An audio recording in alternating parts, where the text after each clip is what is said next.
Word Balloon is brought to you by the League of Word Balloon Listeners.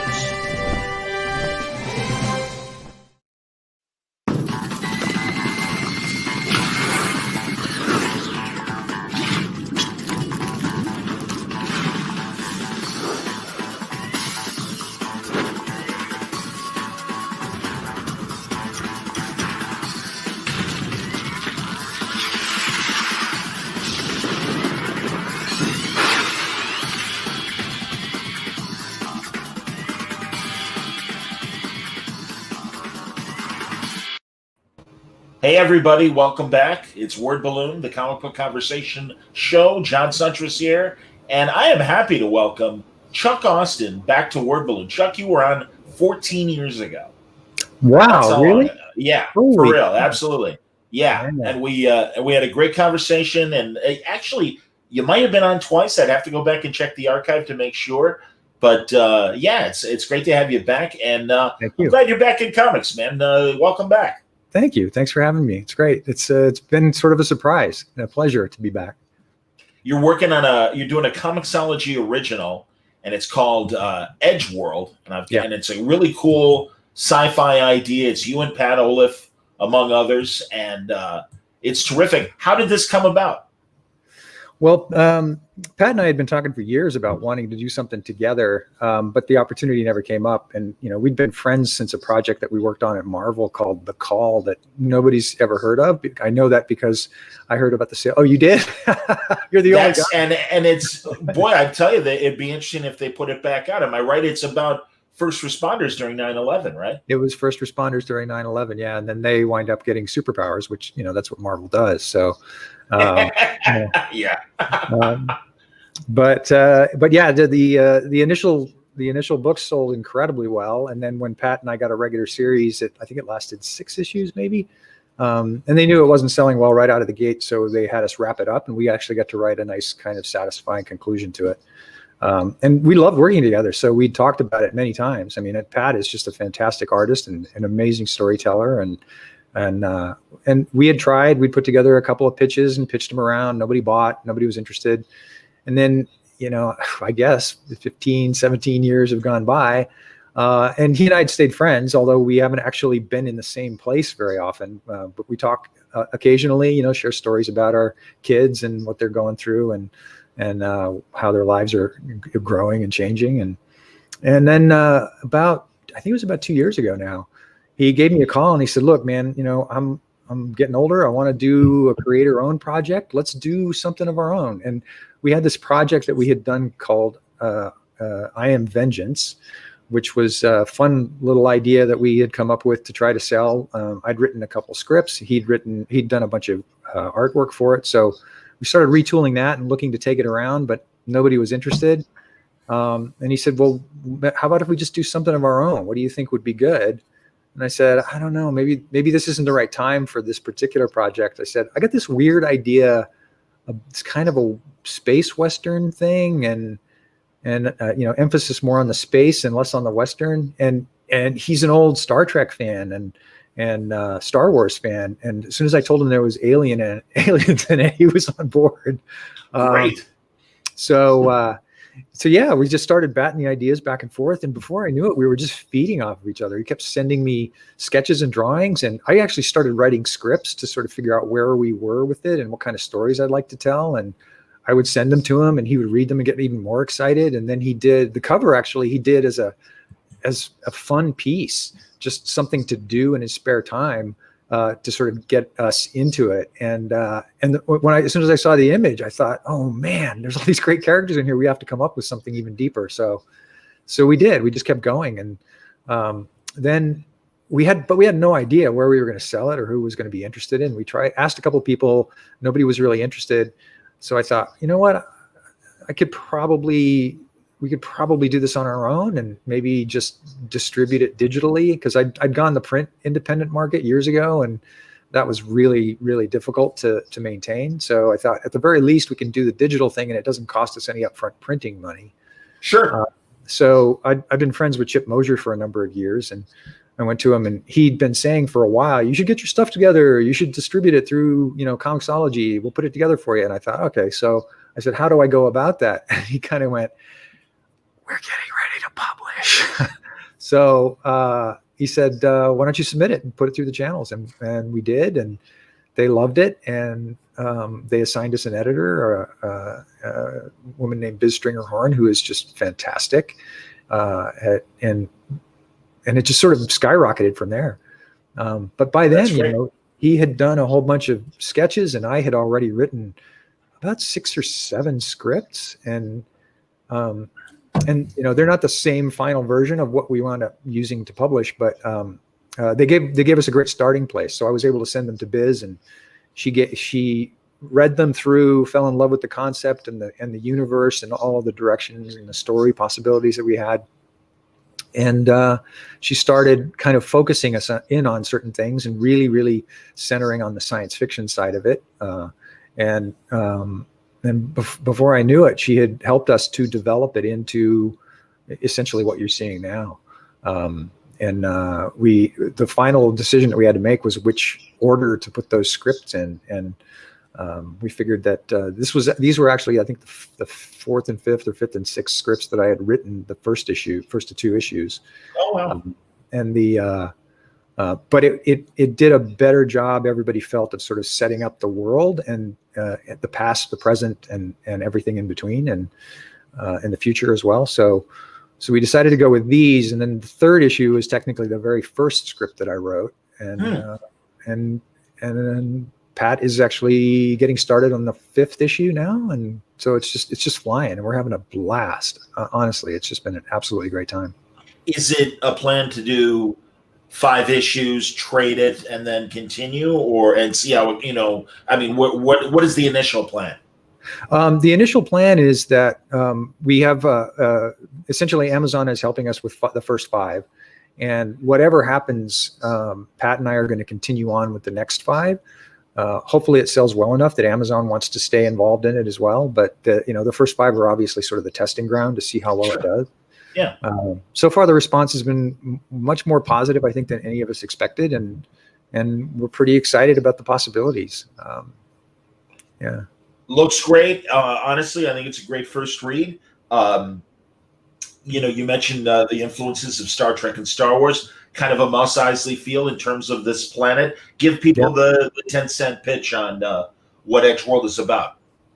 Well, the basic idea is that they discovered a rift gate that goes out of the Milky Way into all kinds of other universes, and that essentially, from a corporate standpoint, opens up a multiple universes of potential trade.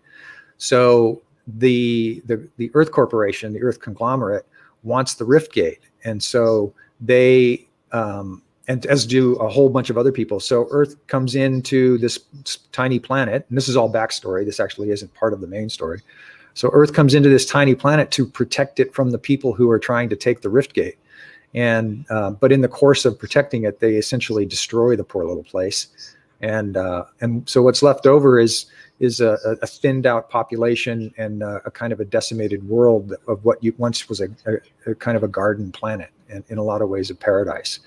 And Killian was a soldier in that war, and now he's become essentially the police force for this little town that is the spaceport. And yeah, you're right. It has that sort of Mos Eisley feel, and in a lot of ways, it kind of there were parts of it where I think from the beginning, and when I saw Star Wars, you look at that cantina sequence and you think, what are all these aliens doing on this little dirtball of a world? Why are they all here? And so you start thinking about all those different possibilities. And I'm such a huge Star Trek fan that I wanted to do these kind of Twilight Zone-y one and done stories, and Pat was all in on it. And it gave us this opportunity to have all kinds of weirdness and aliens and bizarre science fiction possibilities just coming through this tiny little planet, this tiny little town, essentially, as everybody goes from someplace to someplace else. Sort of the short description of it is that Rush, this town on the planet called Pala, or Edgeworld, They're just sort of the rest stop. They're the toilet between journeys. Yeah, Mos Eisley, Deep Space Nine, in a lot of ways too. It's funny. I hadn't thought it until somebody said Deep Space Nine. I went, oh yeah, that's right. They're right on the edge of a right, like a gateway kind of thing. Yeah. Absolutely. A little bit of with the Earthman sheriff magistrate.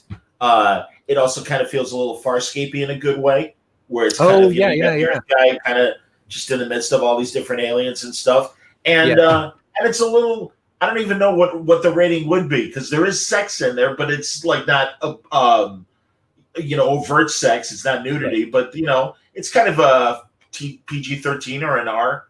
Yeah, I would say definitely. I mean, there's a lot of violence and language. We'd probably get there's a lot of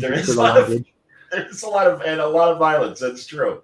Yeah. So if you enjoy watching aliens' heads explode, Chuck and Pat have got you covered in this book. And it's really interesting because.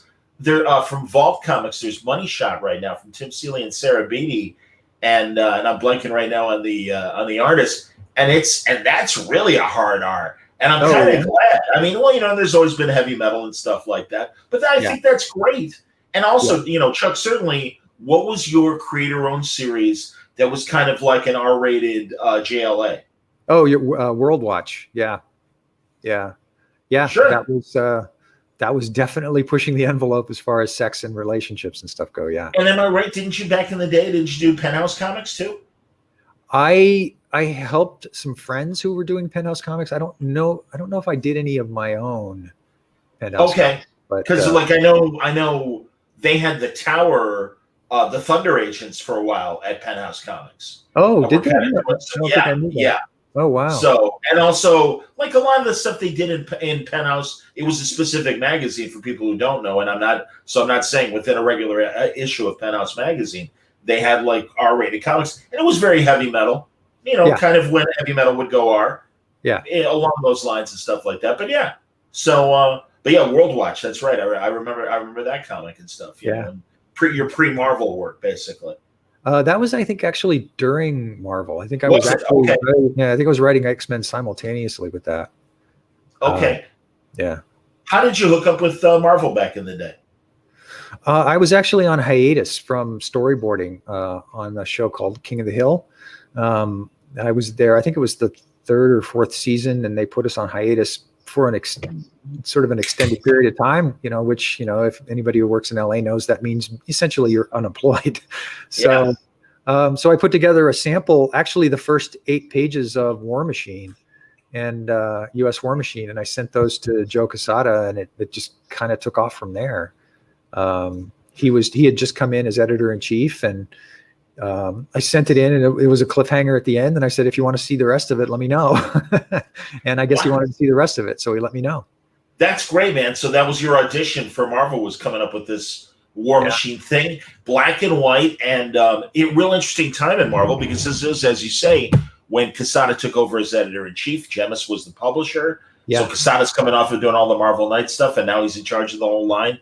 And there was a lot of experimentation. You mentioned The Call. And that wasn't that far into, the regime as well. So I thought that was really cool. But War Machine was great. And it was black and white. Oh, I loved it, man. Black and white and weekly, correct? Yes, it was. Yeah.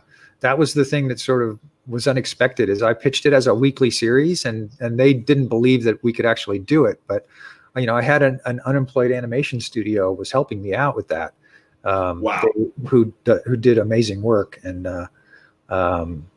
we did it. We actually, I think we only missed one deadline, but it was actually not a publishing deadline. So the book still actually made it out every week. That's awesome. Hey, this is nice. Chaos of Comics, before we continue about Marvel talk, just read Edgeworld on Wednesday. It was really good. Oh, thank you. So that's awesome. And then Ed says, shout out to the Uncanny Run and the Ultimate X story introducing Ultimate Gambit with Chuck and Assad Ribic. Assad was brilliant. I loved that artwork. He did such a great job. Adam Kubert on covers, if he remembers correctly. So yeah, he was Adam. Yeah, Adam was great. That's fantastic, man. No, and again, going back to War Machine, excellent series, man. And yeah, it was a lot of fun, and it was great to see every week. And that's awesome that it was your King of the Hill buddies that were helping you out, I'm assuming. Were they also King of the Hill people? There were some King of the Hill people, and then there was some friends of mine for a company called Creative Capers that was a small animation studio run by Sue Shakespeare and her husband Terry, and they jumped in and were very excited to be involved, and we were all very hopeful that Marvel was going to continue it. But then they gave me the X-Men, and there was a very brief period of time where War Machine was going to become a regular weekly comic, and then they decided they wanted to give me the X-Men, and it wound up killing US War Machine. So because they realized that if started working on X-Men, and that's when they started talking about the bi-weekly stuff, because the weekly thing had worked out so well. So we started doing two issues of X-Men a month at that point. Jeez. And wow. Yeah. That's gotta burn you out. Am I right? Because honestly, man, Ed Brubaker, with Ed, it was like 18 issues a year, that kind of thing. And just double shipping and stuff. While it's great for the reader, I sympathize for the creators, because it's like, that's a lot of work, man. It was. And looking back on it, I was happy to do it because I was just so excited to be working in the business and getting a paycheck and, paying my bills. And I was enjoying the process. I loved working with Mike Martz and Mike Raich. They were they're still two of my favorite people that I worked with in comics. So they were very supportive, and they would always throw me ideas or throw me characters to use, and so it helped a lot. It helped to get through the hard job of actually writing, a script a week or 2 scripts a week or however many we had to turn out. So I do want to talk about animation as well, but I'd like to stick with Marvel for a second, because as I was telling you before, I told you this 14 years ago, and I say this now. I was saying before we went on the air, honestly, man, I thought you got so much undeserved grief while you were writing the X-Men. And the X-Men, something, the X-Men audience, it wasn't just you, Chuck. It continues to happen with whoever takes over.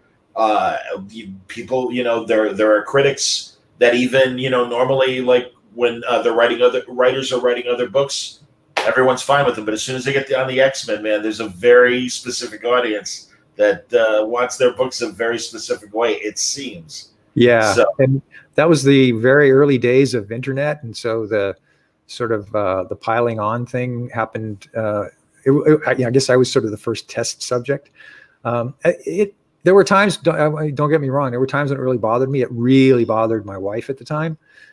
She was very, very unhappy about the situation and wanted me to get out of comics entirely because of it. But in retrospect, I've had a chance to look at it, and at least I sort of understand it now. It's kind of the way fandom works. The fans feel like they've been there longer than you, and they know more about the character than you, and when one of the things that leads to people being creative in the first place is that they'll read something that they like or only kind of like, and then they'll think of their own stories and their own ideas. And so before you know it, in their own minds, they've built up this almost alternate continuity about what the characters do, particularly with a character like, say, Juggernaut, who doesn't show up all the time. He's kind of on the periphery. So people get really excited about their favorite individual character. And then when you come in and do it differently, it's just wrong. There's just no way that it can be right. So I understand it. I remember some of the difficult times and, being confronted at conventions and stuff. It was always an adventure. Chuck, we were talking before we were recording, and I told you it was Wizard Chicago, and you're sitting next to Darwin Cook. Yep. And I really appreciate you letting me tell the story, because, I couldn't believe it. And I'll tell you my eyewitness account of it. And I do want to hear like what was going through your head, not to relive it, but this guy and I'm assuming his girlfriend walk up, and they go, "You're Chuck Austen?" "Yes." "You write the X-Men?" "Yes." "You're writing the run with the Juggernaut?" "Yeah." And the guy said, "You really you must not know a lot about the Juggernaut." And forgive me, Chuck, as it's burned in my head, and you're like, "Actually, like, the Juggernaut's one of my favorite characters." "Well, I don't know what you're doing with it, but you clearly don't know anything about the Juggernaut." And the girlfriend is just, "Yeah, you really don't know anything about the Juggernaut." And I'm stunned. I'm waiting in line to get a Darwin Cook sketch, Darwin is looking up from sketches like, what the fuck is going on right now? Jesus. And seriously, man, I was like, what balls on this guy? He walks away, and we truly like Darwin, like you're like, all right, whatever, you're rolling with it and stuff. Darwin's like, I can't believe that guy had the nerve to say that shit to you. And I was stunned too, man. And I'm like, wait a minute, Chuck's an artist. So I'm like, Jesus, I'm like, Chuck, you drew Miracle Man. And you're like, yes, I did. And I'm like, I would love it if you could do a Miracle Man sketch for me. And he drew this beautiful sketch. I'm embarrassed. I really should have took a picture of it and put it on the screen like I did for the Edgeworld cover. Because really, it's a great sketch. And I'm like, oh, yeah. Well, thank you. Seriously. It's one of my favorite sketches I've ever got at a convention. But yeah, man, that was just like, what balls on this guy to be that rude to somebody to their face. Unbelievable, man. Yeah, it was amazing. The good thing is, though, that I don't think I've ever seen a human being laugh as hard as Darwin did during that whole exchange, though. So at the very least, it was entertaining for him. But yeah, that was because it was one of the, it started out exactly as you said. And it took me a while. At first, it took me a while to sort of let it wasn't sinking in. And then it slowly occurred to me, oh, they really hate what I did. And then at one point, I don't remember whether it was her or him. I think it was her. She was doing a lot of the speaking. Said, we wanted to know if you were actually writing badly on purpose. And I went, oh, no, that's not what I'm doing. Wow. So yeah, I mean, it's and like I said, I tried to roll with that stuff as best I could. You're right. I didn't say anything at the time. I just, No, you were polite. And again, what else? Try to diffuse the situation. Ed says, sorry you had to go through that nonsense. Please know that there were readers out there that enjoyed the ride. Sure, man. I mean, thanks, Ed. Yeah, I mean, and honestly, and again, thinking back to that original conversation we had, Chuck, like, it seemed like Marvel really was, like, giving you a lot of writing to do, and you seem to welcome it because you were on furlough, that it's like, all right, great, I can make up the animation money doing comics right now. That was a lot of it, but it was also, I was a fanboy in pig heaven. I was raised on Marvel Comics, I mean, I remember being deeply moved by, the death of Gwen Stacy. I remember so many really powerful and meaningful moments for me as a reader. And it was a chance to kind of play with the toys. How could you not get excited about that? So for a long time, I was kind of running on adrenaline, and it was actually during the time I remember I had been up all night on September 10th. Working on an issue of War Machine, and I had just gone to bed when my ex-wife, my wife at the time, came in and woke me up and said, "Oh my God, the country is at war." And I went, wow. and I got really sort of confused for a minute because I was doing War Machine, and I thought maybe she was talking about War Machine, but she was actually talking about the Twin Towers, and so yeah, I mean, I was pushing myself way too hard. I was exhausted, and that actually was kind of a wake up call. Wow. As soon as we saw that, I remember I was on the phone with Brian Smith. We called him Smitty at the time. He was he was the assistant editor on the War Machine book, and he was my main contact, the guy that I talked to all the time. So I immediately called, and he and I were on the phone, and he was, he was scared. He was terrified. They were not that far from the Empire State Building, and I, at that point, I think I started to realize, there may be more important things in life than staying up all night writing these characters just because you love them as a kid. So yeah, it was an interesting time. Jeez, a lot of fun, though. I have to say, it was a lot of fun. Well, and so as we said earlier, we're talking about the call, and again, it's really interesting in a lot of ways, and forgive me because it sounds like I'm blowing smoke up your ass, but a lot of books are kind of ahead of their time, and certainly right now, as first responders are dealing with an ongoing status quo rather than a horrendous moment that 9/11 or day that 9/11 represented, and again, obviously taking weeks, if not months, at ground zero, cleaning up, sadly, and then finding the victims and just the terrible things that the first responders had to deal with there. But I do really think, as I think comic books in North America are starting to grow up more, and we're more accepting of other genres. Now, as you say, The Call was about first responders that ended up getting superpowers, but I almost think that they could go back to where they were in the 40s and 50s, and you did have just straight up dramas that were portrayed in comics and stuff. And I would think, again, I think we are kind of getting that from a lot of the other publishers where, there are no capes and it really is just people and conflict. And I would have loved that. That would have, I was, as a kid, I wanted to be a fireman, so it was a real thrill to be able to write a fire comic. And Smitty's dad was a firefighter at the time. Wow. So he actually, when we figured out that we were going to be doing this book, he talked to his dad and said, would you be willing to meet with Chuck and talk to him about the experience of being a firefighter? And his dad said, oh yeah, have him come by the firehouse. So we went, he and I went by his dad's fire station, and I got to talk with the guys, and I just got to sit there for, the better part of a day and watch what they did. And that was one of the biggest thrills of my life. It was so fun to watch them, just the little things that, and so I think the first few issues were just about them as first responders, and I did a lot of research on it. Another good friend of mine who works in animation out here, his brother was a paramedic, so he told me a bunch of stories about being a paramedic, and a lot of that stuff wound up in the actual comics themselves.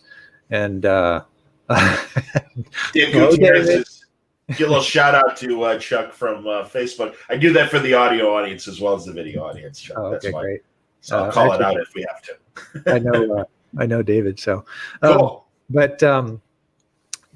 And so a lot of those stories were just based on those stories and those experiences that I heard about. And the drama was amazing and intense. He told me a story about what it was like to go to a drug house at one point, and the firemen wound up, they had safeguarded the drug house so much that while it was burning, the firemen went in to protect it, and then they couldn't get out when the fire got really, really intense. And so I actually wrote that into the first issue of the Fireman's Call book. And little tiny things like when all the firemen get up and run out and go to a fire, if they're in the middle of a meal, one of the other firemen will take basically a tray cover and put it over the top of everybody's plate to keep it warm while they're gone. Wow. And so we got to put all those little details in, which was a blast. I could have easily written just a fireman's book for years, but it was always, Marvel's plan was always to have them finish off becoming a new round of superheroes. And and again, it's Marvel is superheroes, so yeah, I can understand that. But it's interesting though. David makes a good point here. He says your finest drawings were the ones that were on the backs of King of the Hill storyboards, cover pages with some great 1-pound gags. Fantastic, man. That's awesome. Again, because I want to talk about your DC work too, because I really enjoyed. Was it Action that you wrote? Yeah, I wrote Action. Yeah, that was me and Ivan Rice. Yeah, and also Chuck, and I remember us talking about this way back. I liked that you were kind of even though Superman and Lois were married, Lana was still like out there, and almost, I don't know how much you wanted to get into it. It seemed like you wanted to get into it in terms of reviving the triangle. Now, some people say, but he's married. But it's like, hey, man, like it was, and also sometimes, and this is my observation or my learning moment, that Archie, Betty, and Veronica, I think some women are like, hey, does it have to be a triangle or whatever? But I do think Superman, from a story standpoint, there's interesting conflict potential there where Lana understands Clark on a certain level, Lois understands Clark on a certain level. And They were both very important in his life. So I think it was interesting for you to even play with that. And I don't know how much pushback you got from editorial when you were kind of going down that road. And am I right in perceiving that in terms of what you were kind of laying out there for Action? No, actually, surprisingly, at least initially, I didn't get a lot of pushback about any of the stories that I did. I don't know how much you want to know about that, but it was kind of unexpected to even get offered the book. I didn't like Superman as a character. I never read him when he was growing up. He was not. I was much more into the Marvel soap opera type stuff. Okay. So, Superman was more, he was always the same character in every book. He just was dealing with a different particular plot, different particular unusual event. And so what happened is they for some reason they weren't able to use a bunch of stories and they needed some quickly. So I got a call from Eddie Berganza, and he said, "Hey, Jeff Johns said I should call you and said you might have some interesting ideas for Superman." And I said, I said, "Sorry, man, I don't have any ideas. I have never wanted to write Superman ever." And he said, "I really need something. Jeff recommends you." He said, "Can you please sit down and just write me some ideas and some outlines?" So I started thinking about it, and I looked into it. I researched Superman. I found out that I really, really liked the original Siegel and Schuster take. And it clicked with me. It was something that I understood much better than kind of the direction that he had gone now as the Boy Scout sort of guy.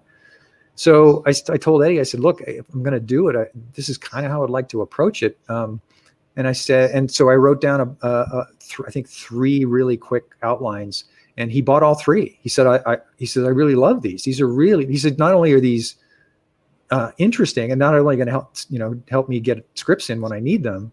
He said, I really like them. They're really different. I've never seen this take on Superman. He said, "I think it's good that you maybe don't like the character." And I said, "All right, if you say so." So I wrote the scripts. One of them wound up not getting used. I think they had some problems with the art. But the other 2 made it in pretty much as they were written. One, I don't know if you saw those, but they were like 6 months to a year before I took over writing the series. Okay. There was one about a police officer who befriends an African-American police officer who befriends Superman. And they just meet in coffee shop every once in a while and trade stories back and forth. Okay. And then there was another one that Tom Derenick drew that was it was about Superman's kind of going crazy, and he's going around beating the crap out of the bad guys and knocking them through buildings and cracking jokes, and everybody's like, "What happened to Superman?" And then at the end you find out that he's been affected by an emotionally draining event that happened to him while he was donating some of his time.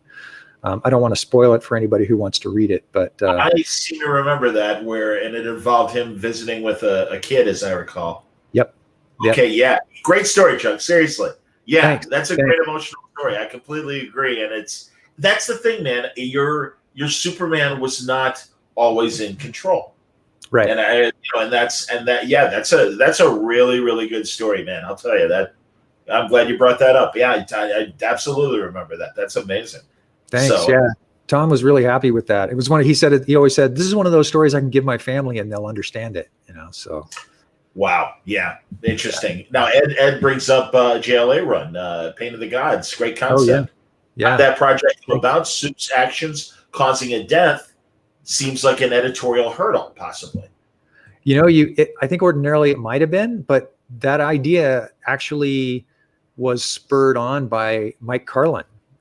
He came to me and he said, "Look, you did that Fireman's book at Marvel." He said, "I've always wanted to do a story that shows how the JLA support each other, not just like going out and helping them to fight battles, but dealing with their emotional troubles and difficulties in whatever happens to them." And so I took some of those leftover fireman stories and actually used them as a part of that.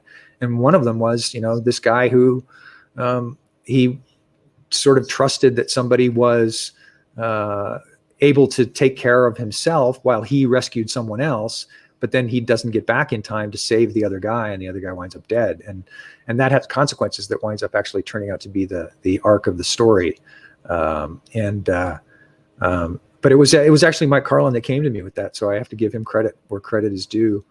And so he was a little more amenable to me pushing the boundaries a little bit, because that's what he wanted. He wanted me to kind of get into the emotional meat of how these people can be unhinged a bit and then support each other, help and carry each other through a difficult time. And I loved writing it. I've heard that some people have commented that it felt a little repetitive because it was always some kind of each emotional trauma or difficulty that was similar in some way. Yeah, I don't know. In the end, I was very happy and proud of it. I thought Ron Garney did a fantastic job drawing it. Wow.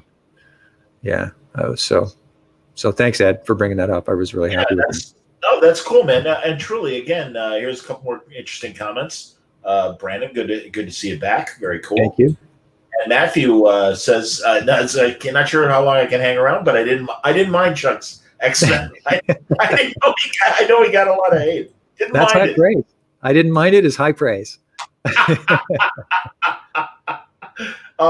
So like really like, because I know too, when we were talking, you did a baseball manga, and I don't know if you translated it. Again, see, this is a steel trap mind, Chuck. Can't help it. But no, you really do remember a lot of stuff. Yeah. Oh, but that's the thing, man. Seriously, part of the reason why I wanted to have you on was, like I said, and like Matthew said, and the others, and what we've discussed, you took a lot of unnecessary crap, and it's like, the guy, again, I enjoyed your Superman stuff. The JLA story was fantastic. I mentioned the Invaders. I really like what you did with the Invaders. What was that character? Was it Flaming Skull? I know he had a Flaming Skull. I can't remember. Yeah. Okay, there you go. Blazing Skull, Flaming Skull, yeah. Blazing Skull, yes, that's what it was. Yes, indeed. Yeah. Absolutely. Well, I'm a sucker for any Invaders. I love the Justice Society and the Invaders. I think they're fun teams, and I think it's an interesting thing to put superheroes during World War II. And I mean, they were, from a propaganda standpoint, they were always there, so it's fun to actually read stories about them fighting. Yeah. So yeah, it was great. No, that was cool. And like I said, I remember the baseball thing. I think it was like your newest thing when we first spoke. Yeah, so that was actually kind of shocking. That whole thing was great. I loved doing it. It was a dream come true to do a baseball comic. And but I don't know, Tokyo Pop was an unusual place. We had we were listed. We were the only Tokyo Pop original that was. We were part of the top 10 for editor and publisher magazine's top 10 manga for that year. We were number 9, ahead of Death Note, believe it or not. Wow. And the sales were just abysmal because they never actually distributed it through bookstores. They had the bookstore distributor had a problem with the covers, and they never got there. But we were like number 1 in Croatia for all 3 of the volumes. So all 3 volumes came out, I think, in Croatia, where we did extremely well, which is odd to me for a baseball comic. But it just sort of laid around here in the United States. Although the people that read it have told me that they really enjoyed it. So very cool. That's awesome, man. Let's talk animation for a while. King of the Hill. Man, I love that show because I always would tell people who hadn't watched it, I'm like, it's a sitcom that happens to be animated because the stories were adult in terms of its sophistication. Yeah. And it really, I loved it. I'm a massive fan. And just the whole idea of poor Hank just doesn't want his family embarrassed. I mean, he's like, can't we just be a normal family? Essentially, is the underlying thing with Hank Hill. So you were doing storyboard. Did you, as I recall, didn't you write like one of the great episodes where Hank has to throw the football at the Alamo beer can?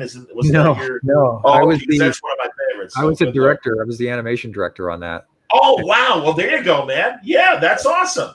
Yeah. I was co-director actually with Chris Muller, who was my partner on Tripping the Rift. And I was going to talk about Tripping the Rift. Absolutely, go on. Yeah. That was what was that called? That was that episode was a beer can named Desire. Oh, that's because that's the one where Bill goes to the mansion in Louisiana, I think, and he has family there and 3 women who are fighting over him. Because he's like part of the family blood, and they can get the money if they can produce an heir to the Don't Tree family. Absolutely. And was it Don Meredith? Wasn't he in that one as well? Don Meredith was the voice. Yeah, Hank tackles him on the 50-yard line at the Super Bowl. Yeah. Because it's like Hank can throw the ball at the Alamo cannon. If he gets it, he gets $1 million. But if Don Meredith can do it, it's like $50,000 or something. Don Meredith, of course, legendary Cowboy quarterback, and Hank's legendary Cowboy fan. And oh man, and he didn't even take his jacket off to throw the ball. Oh, it's one of my absolute favorites. And then you got this whole Tennessee Williams thing happening at the Don't Tree Estate. Oh my God, funny as hell. And even Bobby wears like a great like little velvet like Southern boy shirt. Like Don, I could be a dandy too. Just hilarious. Great episode. That. Yeah. Oh my God, seriously, man, hilarious lines and truly well directed, man. That's a really, really funny episode. Oh, thanks. Yeah, it was an amazingly talented crew that we had working on that. So I have to give credit where credit is due, and it was a hilarious script. Greg and the whole team that worked on the writing side of King of the Hill were just fantastic. They were just so talented. Brandon asks if we're going to discuss the X-Men run at all. We can. I'll confess, I wasn't a big X-Men reader. I mean, I'm aware that you were on there, and I was aware you were getting grief. Brandon, if you have a question, chime in. I mean, or want to bring up something about the thing, I don't know. How would you feel about the X-Men run in general, Chuck? We mentioned the Juggernaut hate that came out at one of the conventions, but it had its ups and downs. It was a hard series to write at times, but I was also, in a lot of ways, I was writing hardcore professionally for the first time in my career, and like you said, we were doing sometimes 2 a week or two a month. And so we were putting out a lot of material. And that, you would get down the road with some idea. Sometimes you'd be planting seeds for something you were planning on doing later on. And then you'd find out that the character that was going to pay off the seeds gets killed in another comic. So sometimes inter-company communication led to some issues. Sometimes inexperience led to some things. Oh God. And then there was the time that I got Angelo's name wrong when we killed Skin. I'm a huge Mad Magazine fan. I grew up imitating Jack Davis and Mort Drucker, especially. I'm a huge Mort Drucker fan.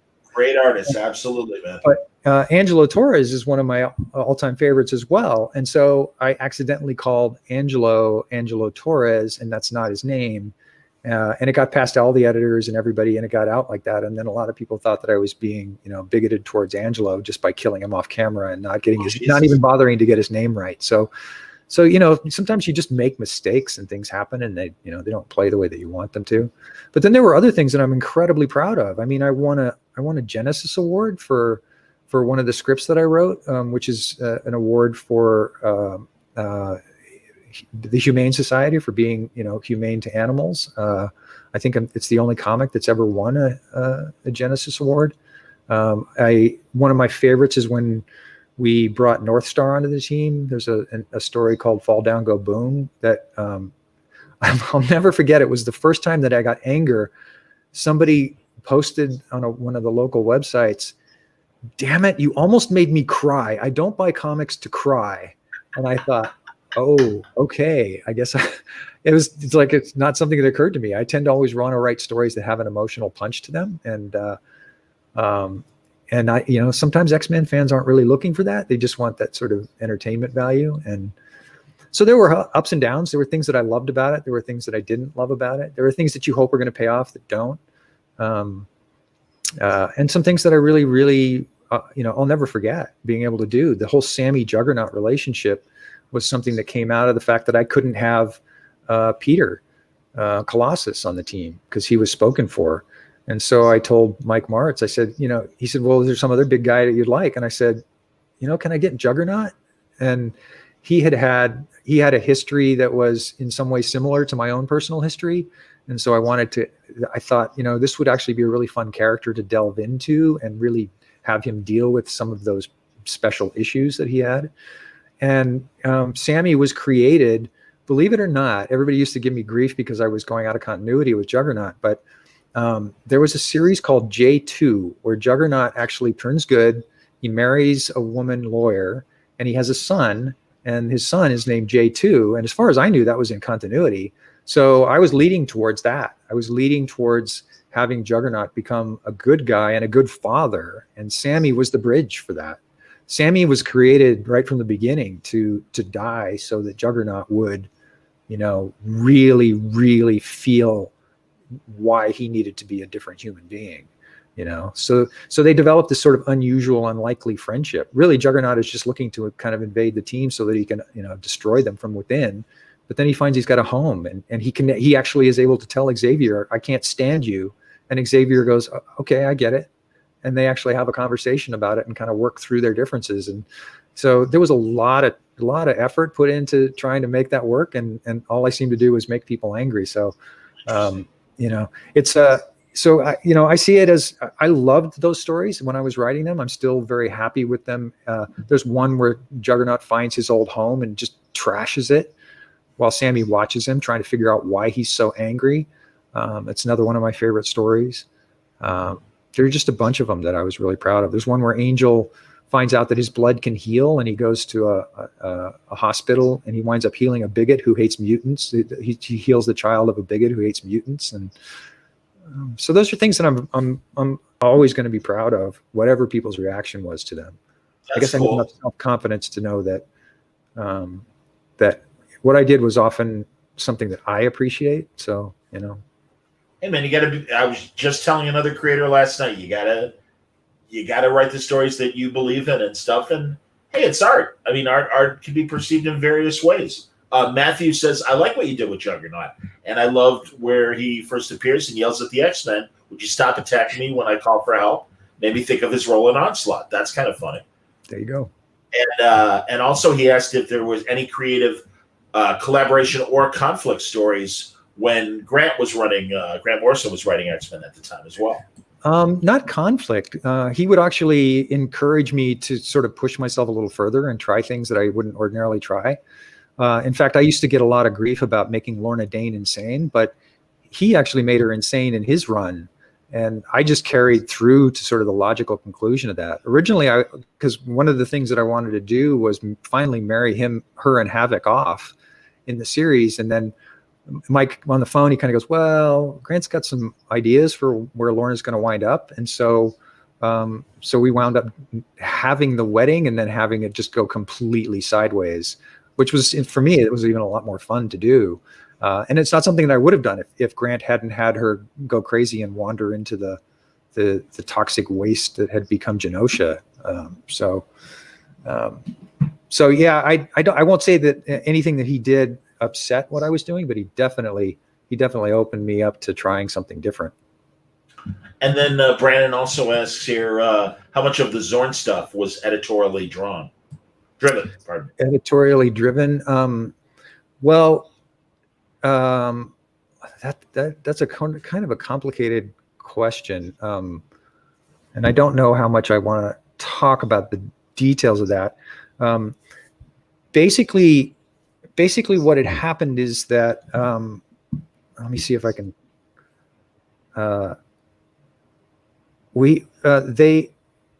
There was a story. The story where the X-Men go to Genosha, where Wolverine and Charles Xavier go to Genosha to bury Magneto, who had been Zorn and revealed himself to be Magneto. I think that was how the storyline had gone. And he had killed, like thousands of people. I mean, Grant was kind of going off of the 9/11 model, where this was a guy who just did, he was the dark side of being a mutant. And so Marvel had asked me to write a funeral where all of the mutants come to mourn, Magneto, that he was this great leader. And I said, I can't write that story. I said, that's basically having a beautiful funeral for Osama bin Laden. I said, you just can't, where you ask all of these, New Yorkers to come to the wedding or to the funeral and say nice things about him. And I said, that's just, and they hadn't thought about it, and so they went away and they discussed it, realizing, oh my God, yeah, we're right. And so there was a decision that they couldn't have Magneto be evil. He was too important to the company and to the franchise, and he had fans of his own, and they didn't sort of want him to end as Osama bin Laden. So we came up with this way of making Zorn. He really was Zorn, but he had a twin, and I can't really remember all the specifics, but it was sort of towards the point where I realized I think it was time for me to move out of comics and move on to something else. So wow, okay, wow. Scott says hello from England. Hello, Scott. Hey, Scott. Thank you for joining. Absolutely, man. pretty late night over there at this point. Like 1 a.m. Well, it's the weekend. That's all right. This is good. It's a good way to spend the weekend hearing these stories and stuff. Well, back to animation. How many years were you with King of the Hill? I was with King of the Hill for 5 years when it first started. I started actually, I wasn't drawing for King of the Hill. I was actually the production coordinator working with the production side, working with the writers and the actors. That's actually how I got to know Stephen Root and convinced him to ruin his life by becoming the voice of Chode on Tripping the Rift. And then I went away. By the way, really, Stephen Root. I mean, my God, what an actor! Oh, I love that. He's absolutely brilliant, and he's a comics fan. He's a big. Oh, that is very cool to hear. That is very cool. Continue. Excuse me, I didn't interrupt you. Yeah, I actually convinced a really good friend of mine, Brent Anderson, to give Stephen a page from one of Stephen's favorite comics, and Stephen was very happy about that. He's such a nice man. I adored working with him. Was it an X-Men page that Brent had done, or was it Astro City? Or Astro City? Yeah, it was an Astro City. Astro City is so amazing, absolutely, and he's fantastic on that book. I love what he does, and of course, he did God Loves Man Kills with Claremont. Yeah. Yep. So yeah, Brent's great. He's fantastic. Absolutely. So did you go right from King of the Hill to creating Tripping the Rift? I think Chris and I created Tripping the Rift while we were working on King of the Hill. They produced the short while we were working on it. And then 7 years later, it got turned into a TV series. So, and at that point, I don't even remember where I was or what I was doing. We started developing it, and that's when it went sour, and I didn't want to be involved in it anymore. And Marvel had called me and offered me the X-Men, and so I thought, I think I'll go do comics for a while and just leave the animation business. So that's actually how that happened. It was all timing. Interesting. Okay. And then, Tripping the Rift, I mean, it was, that was an adult cartoon, as I recall. Tripping the Rift was a very adult or childish, depending on your point of view. It had a lot of nudity and swear words and naughty stuff. Were you able to get like a DVD of it unedited and everything? And I always had copies of the short, the original short. Well, I know you did. I'm saying consumers, could we get it that way? I don't know. I don't know if that was ever made available, because once they made the series, they kind of wanted that to be the look and style of the show. So sure. So the short sort of vanished for a while. And I at some point I decided I didn't really want to have anything to do with the show anymore. So I stopped paying attention. So I don't actually know anything. Wow. Okay. Because again, not to blow smoke, Chuck, but truly look at Rick and Morty now and how far Rick and Morty is willing to go. And I'm a big Rick and Morty fan. I think it's great. I also like the new one that's on Hulu, Solar Opposites. Yeah. I think that's a really fun, interesting, show. So, no, I think, again, I'm glad, much like comics, I'm glad that an animation is getting more, the doors opening more for not just kid shows. Although, again, another great kid show that you were involved with, and I don't know if you still are, Steven Universe. Steven Universe, yeah. I was a producer on that for the first season. But basically, I was just there to kind of encourage and support. I mean, they had the idea down and they knew what they were doing. I was just trying to, as they used to say at the company, you're there to keep them from bumping into the furniture. So, okay. So, I helped where I could. I gave, thoughts and suggestions on storyboards and episodes, but it was really, that was all Rebecca and Ian and Rebecca's brother, Stephen, and the two writers, Ben and Mike. They were just, once they had it all figured out, they had it all figured out.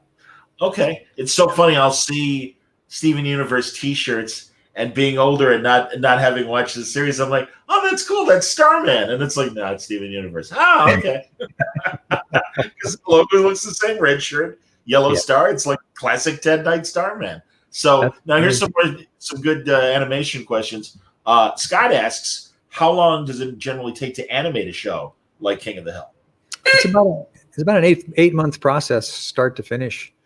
We get the scripts in and we get started, and then we go through the whole process, and then 8 months later they're delivering color back from overseas.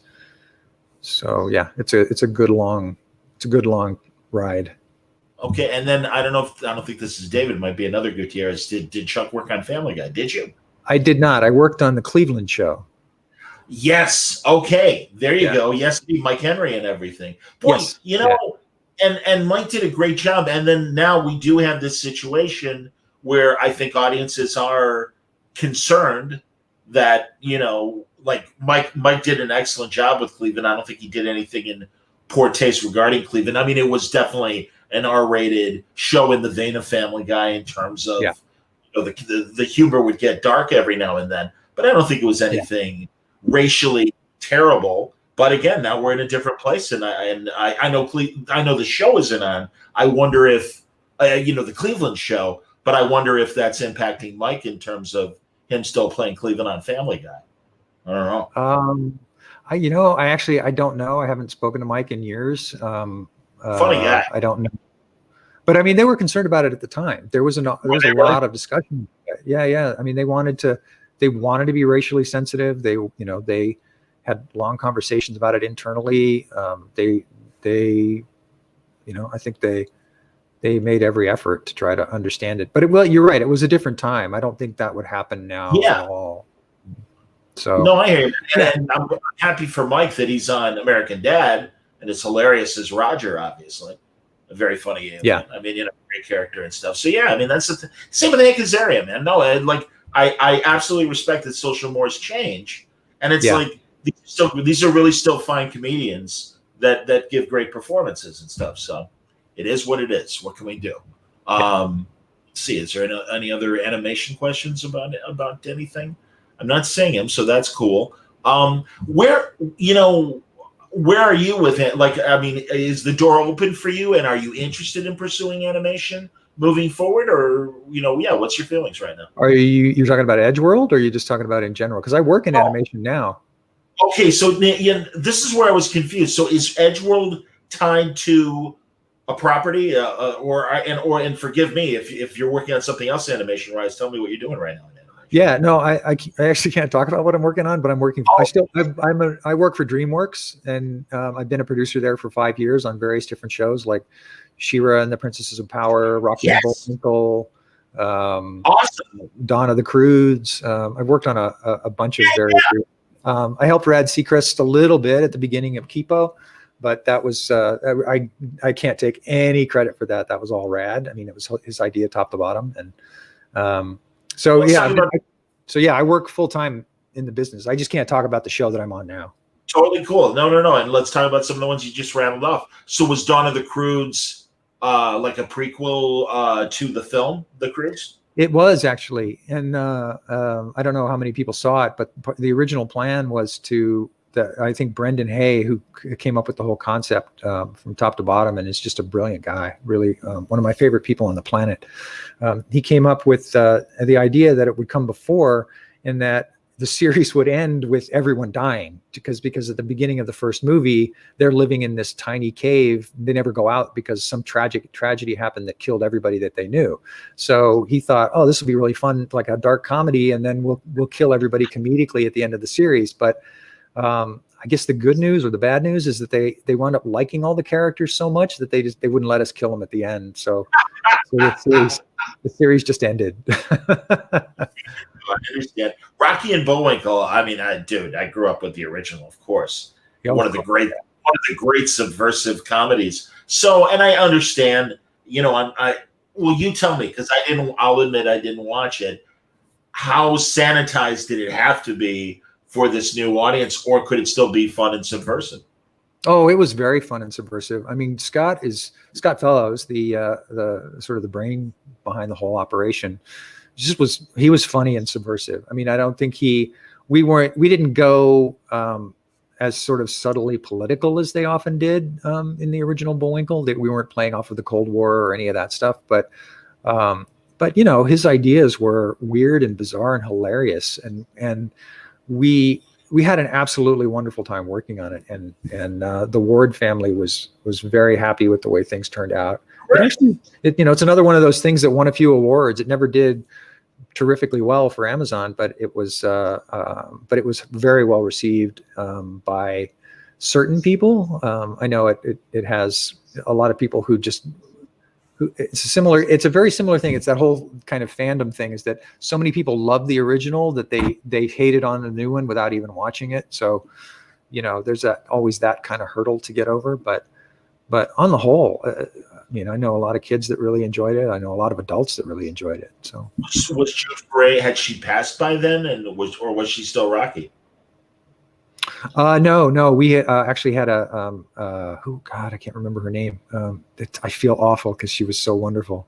I don't remember her name. Who was Rocky? No, she was June Foray.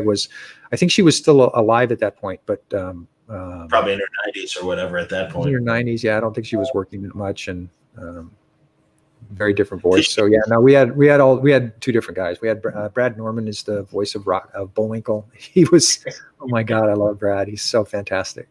So yeah, it was a good bunch. And the Boris and Natasha stuff is just hilarious. Yeah, I had a great time. I really loved that show. That's awesome. Yeah. That's excellent. Well, that's cool. And yeah, forgive me, because I know in our conversation leading up to this, you told me you were working for Dreamworks, and that's where I was a little confused in terms of what you're doing. Okay, no problem, man. Well, when you're ready to talk about it, come back and we'll have a new conversation. But in the meantime, we're directing people to Edgeworld, which is really, a really fun, interesting sci-fi concept. You and Pat Olliffe. The first issue's out on Comixology, and you can order it directly through Comixology or through Amazon. And I hope eventually that it's traded, because I think it'll be worthy of paper, based on what I've seen so far. Absolutely, man. Thanks very much. Yeah, well, we're pretty excited. Dude, seriously, I'm so glad you're back, and I'm glad you're back writing comics. And I hope you'll come back and talk more to me and the Word Balloon audience at some point. Anytime, be happy to. That's awesome, man. Chuck, thank you very much. Chuck Austen, everybody. Thanks, Chuck. Yeah, my pleasure, man. Hey, next week's going to be big. Chuck mentioned how the death of Gwen Stacy was such an important Spider-Man story. Jerry Conway coming back to Word Balloon on Monday. Oh, wow, great. So, yeah, that'll be a lot of fun. So everyone check that out, and we'll say good night. Thank you very much for watching. As I end every episode during the pandemic, stay safe, stay happy.